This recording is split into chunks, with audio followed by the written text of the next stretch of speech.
Welcome to Bad Decision Works, and in this build series we're building a 800 kilo 400 horsepower old Swedish mail truck powered by a mid-engine Volvo T5. In this video I weld these pipes and I install this vacuum pump and I fix a very dumb mistake here.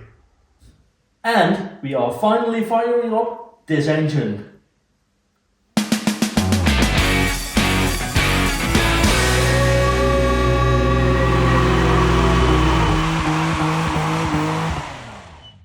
Okay, let's start with the most exciting subject. Will the car start? I am not going to save this video for the end of the video and try to make like a cliffhanger blah blah blah like most YouTubers do. I'm just going to cut right to the main event for this video. You probably already saw the thumbnail and the title and you already know the car starts. You're just here to see, or probably hear mostly, what the engine sounds like in this ridiculous car. So, well, the problem is though that the car fired up quite unexpectedly, so I can't do like this like a genuine first start video. So what I'm going to do is going to reenact the first start. It's not an official first start, but I'm going to reenact how it went down.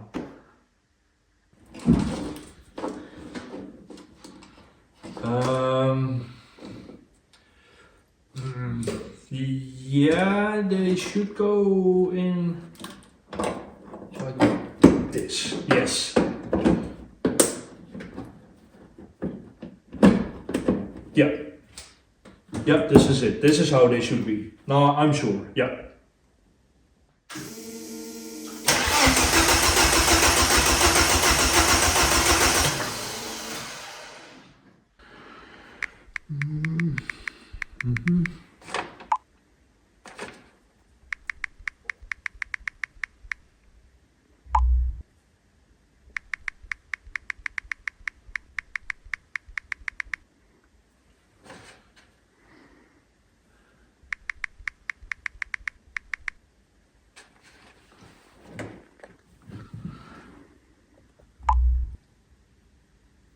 No. Really? Okay, so this wire is the power to the ECU. This plug here is the incoming signals from all sensors and relays and stuff like that. And this plug is the plug that goes to the engine. So this goes out. Well, turns out this plug was the wrong way around, because without the bracket that holds the ECU and the wires and the plugs, you can turn it around and have it plugged in the wrong way. So turned out it had to be in like this. So the red/brown plug had to be on this side, not on that side.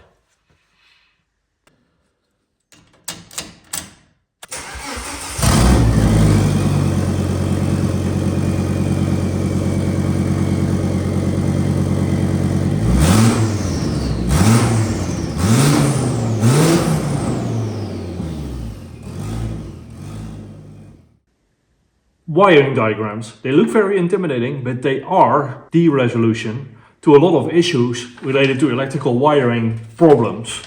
Therefore, it's very valuable to have these diagrams on hand when you start a project like this. There are often very many pages in a book like this. I think the S60 version has like 160 pages or whatever, but the pages that are actually relevant, like the electrical immobilizer or the ECU pinout, that's just a few, maybe 10 to 20 pages. So my advice is print the ones out that you need to have, and well, make some notes like what runs where, etc. Because they're kind of all connected, all these diagrams, to each other. There's often abbreviations like 3183, and you have to figure out what that is, and it turns out to be just a ground. But since everything changes, it doesn't matter which ground it is, like a ground is good. So wiring diagrams, very valuable. So when the engine ran, I decided to not immediately post online. I was kind of tempted to like, it works, well, I'm super happy. But I decided to make this intake pipe first and the vacuum pump and everything to make sure that the whole intake route, the whole intake trajectory is is sealed. So the car runs nicely, because when it started, it was very, very rough and like because a lot of sensors were missing and was like a massive 3-inch vacuum leak going on. So, well, that's what I did, and I'm going to show the fabrication process right now.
So apart from the wiring, the engine is still stock-ish. The intake filter is removed, but the main big change is the intercooler.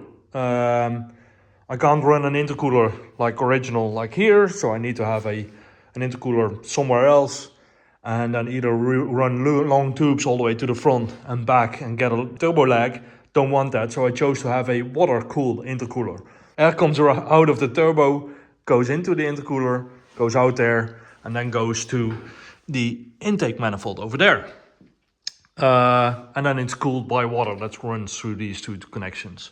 Yeah, so intercooler, so that exit needs to be connected to the intake there. And originally there is a tube, but the everything is way different. So I made a new aluminum tube, a new pipe with a bend that will connect to here, go down, and then do a 90-degree into the intake. But in this tube, after the intercooler, normally is a intake temperature sensor. I think it's only temperature. Or was it like a combined? I'm not sure. Anyway, so I welded on these nice V band clamps, same as on the intake side. This one's still not connected, obviously. And also in the intake tube, original intake tube, there's this hose connector for the vacuum pump. So there's a vacuum pump here, and this hose normally goes to the intake tube. So, well, there is nothing here, so I cut off a piece of aluminum, going to put that in the lathe and make it look like this, and then weld it on this.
So the vacuum pump. The vacuum pump is connected to the intake and has a few valves that can be opened or closed. And the reason this vacuum pump is there is because it's a turbo car and it needs to have vacuumed for the brake booster to be able to work. And I want to keep the brake booster because that's one of the things that I really don't like in my race car, that I took away the brake booster. So I want to keep that and I want to have it function like it should. So, and this is just well, it's maybe 1 kilo or whatever that it adds. So it's better to keep it than to remove it, I think. So this is not a very big fabrication process as you guys might have been gotten used to in the past few months, but this is like the engine running is actually a very big step in the process, like a big milestone, again a milestone. And well, from this we can move forward. So it's also has been a very busy month with the start of Bad Station Works as a company and the launch of the webshop. So we're handling orders, dotting the I's and crossing the T's, and also making new designs because we kind of like want to make fresh merch often. But the response to the webshop has been overwhelming and very positive. So for example, there are a few Jorvan based designs in the webshop and they are very popular. I kind of didn't expect that. Well, on the one hand I did, because like, where do you buy Jorvan merch anywhere? And also the posters with the exploded views that I made are very popular and I'm very proud of that. And talking about proud, this makes me really proud. So this is Bilsport Magazine, Sweden's biggest magazine for car builders and, well, autosport. Bil means auto or car, I should say. And Jorvan is featured in Bilsport. So go out and buy your own Bilsport and, well, read about my adventure. Also, since Bad Decision Works is now my full-time job, I'm considering opening a Patreon page. Always felt a little bit weird about doing Patreon because it feels a little bit like begging, but also it's a very good way for my core fans, shout out to you guys, my core fans to support the project and see more progress in Jorvan. But I want to leave it up to you guys to decide if I start a Patreon page, and if I start a Patreon page, what it will be about. What do you guys want to see if a guy like me, or well actually me, is starting a Patreon page? Do you want to see behind the scenes, or do you want to have Q&A sessions, like live interaction with me, ask me questions about the project or whatever? I'm very curious. So is it a good idea to do Patreon? And if so, what do you want to see? Leave that in a comment below. So Jorvan is going to make its public appearance soon. I'm not going to tell what, but it's going out. It should go out.